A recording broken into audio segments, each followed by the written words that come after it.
यही तो जिंदगी है, मेहनत, ईमानदारी और उम्मीद। बिरजू ऐसा कहकर सो जाता है।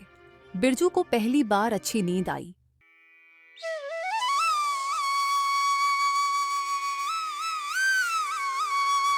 बहुत समय पहले बिजपुर गांव में खुशियों की लहर उठी। किसान खेतों में थे, औरतें घर संभाल रही थीं और बच्चे खेलने में व्यस्त थे। बुजुर्ग पेड़ की छांव में बातें कर रहे थे। गांव में चारों तरफ बस खुशियां ही खुशियां थीं। गांव में बस एक आदमी ही गरीब था, जिसका नाम बिरजू। ऐसा नहीं कि बिरजू मेहनत नहीं करता, लेकिन वह गरीब ही रहता। बिरजू काम का पक्का था, उसे सब कुछ आता था। वो व्यंजन भी अच्छा बनाता, लेकिन उसे थोड़ी पैसों की दिक्कत थी।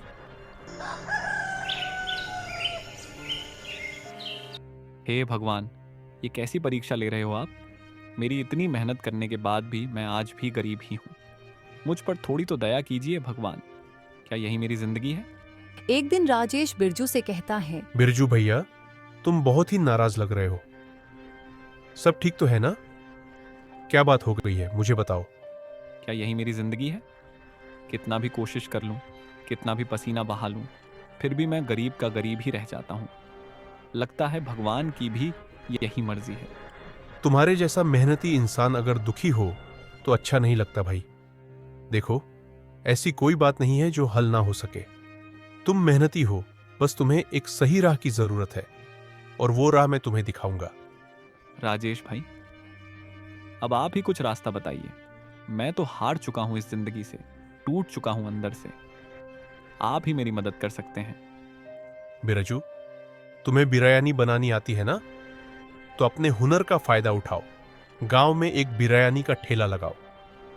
देखना, जब तुम्हारी मेहनत और तुम्हारे स्वाद का जादू चलेगा ना, तो लोग लाइन में खड़े रहेंगे। और हां, पैसे की टेंशन मत लेना, मैं हूं ना तुम्हारे साथ। जो बन पड़ेगा मदद करूंगा। भाई के लिए इतना तो बनता है। आपका मैं कैसे धन्यवाद करूं, समझ नहीं आ रहा। बस ये दुआ है कि मेरा ठेला चल पड़े और मैं जल्दी से जल्दी आपके पैसे लौटा दूं। सच में राजेश भाई, आप ना होते तो मैं यहां तक नहीं पहुंच पाता। आपकी मदद ने मुझे हिम्मत दी। अब जल्दी जल्दी मैं बिरयानी बनाने की तैयारी करता हूं, ताकि ठेला समय पर लगाऊं। राजेश की बातों ने मानो जैसे बिरजू को नहीं, जिंदगी ही मिली हो। राजू की बात मानकर बिरजू जल्दी जल्दी घर चला जाता है।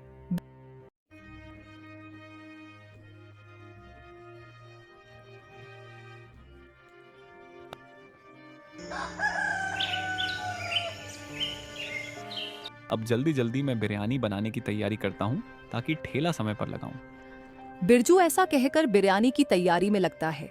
उसे काम करते करते शाम हो जाती है। चलो, अब सब ठीक हो गया है। सुबह जल्दी उठकर ठेला लगाता हूं। यही तो जिंदगी है, मेहनत, ईमानदारी और उम्मीद। बिरजू ऐसा कहकर सो जाता है। बिरजू को पहली बार अच्छी नींद आई। सुबह हो जाती है।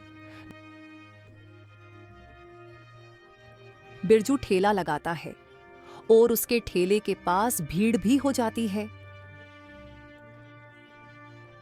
अरे बिरजू भैया, तुमने तो कमाल ही कर दिया।